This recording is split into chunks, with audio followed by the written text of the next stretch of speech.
much, Miami.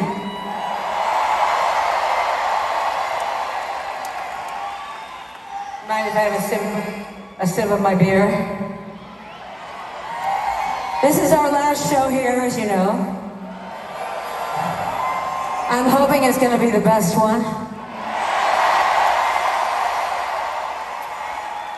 The most memorable one, unforgettable, enthusiastic, heartwarming, welcoming, history-making.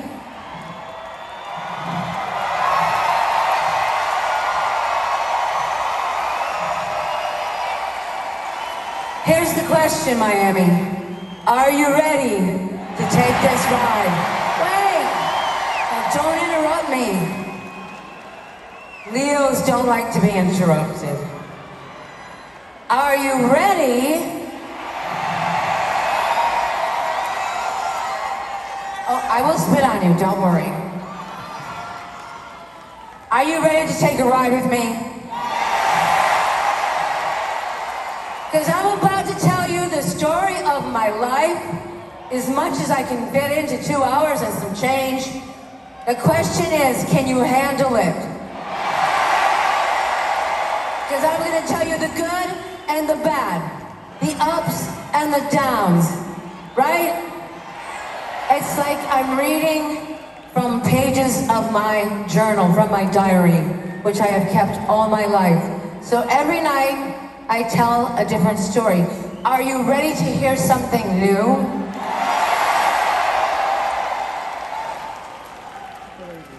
Are you ready to see something nude? Of course you are. Half of you are already nude. Anyways, before I go any further, I want to introduce yourself to myself. Honestly, if I stop for too long, I'll just sit here and talk to you all night. And I'll tell you way too much. And we'll be here till the sun comes up. But speaking of the sun, it is the solar eclipse, so you know, there's no telling what could happen. I want to introduce you to myself. This woman right here is me, 40 years ago, 4 decades ago. She finally got a little bit of cash. I'm not going to tell you how she got it. She went to a vintage store. Come on, show them your belts and your golf shorts. And do your stupid little dance. Oh my God, when I see those videos, I'm so embarrassed. Who let me out of the house? Anyways, she's here. She makes appearances throughout the show, but her presence is important.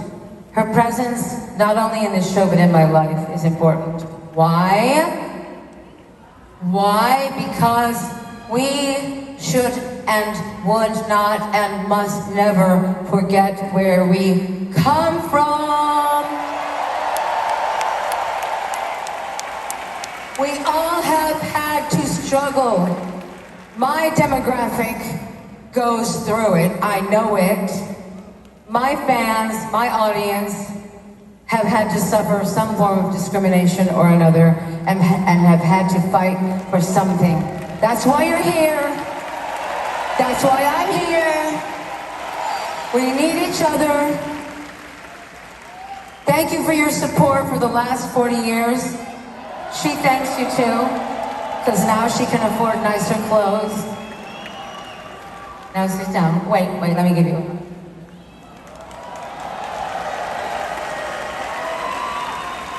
I love her, even if she is wearing golf shorts in the wintertime.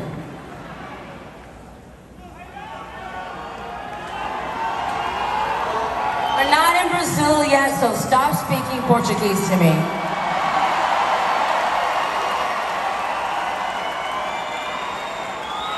So, yes, Bob was talking about me before the show, as he always does. He's always spilling my tea.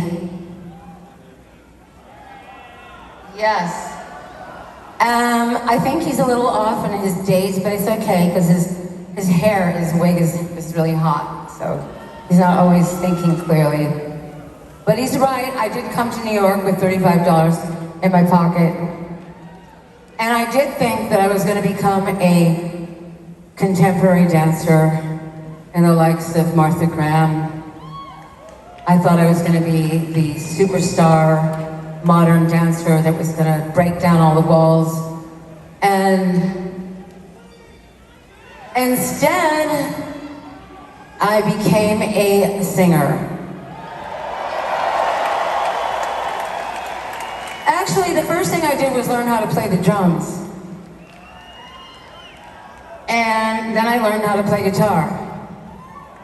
And then I wrote some songs. And this song that I'm gonna play for you right now on electric guitar is one of the first songs I've ever written. It's called Burning Up. You may have heard of it before. I don't know why I just gave the title away. That means you have to sing along with it now. I'm just thinking back to those days, those crazy old days. I had to break down my own drum kit and drag it down the aisle of this disgusting nightclub and set it up. I had to bring all my own equipment, my amplifiers, everything, okay? Nobody did shit for me. That's why I'm a tough ass bitch and you better not fuck with me. I say that with so much love. But strangely, life has not gotten easier. But that's okay, because I'm gonna keep fighting, and no one can stop me.